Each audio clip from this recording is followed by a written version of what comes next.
আসসালামু আলাইকুম। আমার একটা ভিডিওতে দীর্ঘ 4 মাস আগে আপনারা দেখছিলেন যে আমি কিছু টাইগার এবং ফার্ম মুরগি বাচ্চা আনছিলাম। তো মাশাআল্লাহ মুরগিগুলা দেখতে দেখতে এখন ডিমের উপর চলে আসছে। তো মাশাআল্লাহ ভালোই ডিম পাইতেছি ওদেরকে থেকে। তো চলেন আপনাদেরকে দেখাই কি পরিমাণ ডিম পাইতেছি আর কি ওদের থেকে, মোটামুটি ডিম পাইতেছে আর কি। তো ওই দেখেন, ওই যে একটা, তারপর হচ্ছে এইখানে একটা, এরকম একা যারা সরাই সেটা ওরা ডিম পাড়ে রাখে, ঠিক আছে।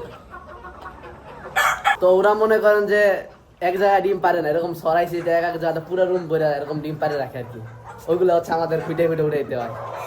তো আজকে আমাদের মোটামুটি ডিম সংগ্রহের কাজ শেষ। তো আজকে হচ্ছে আমরা কয়টা 4 5 6 7 7টার মতো আজকে আমরা ডিম পাইছি। অন্যদিন থেকে বেশিও পাই, 10-12টা পাই। তো মাত্র ডিমের উপর আসছে, এখনো ডিম পুরোপুরি আসে নাই, পার্সেন্টেজ এখনো পুরোপুরি আসে নাই। তো আমাদের জন্য দোয়া করবেন। আজকের ভিডিও পর্যন্তই। আসসালামু আলাইকুম।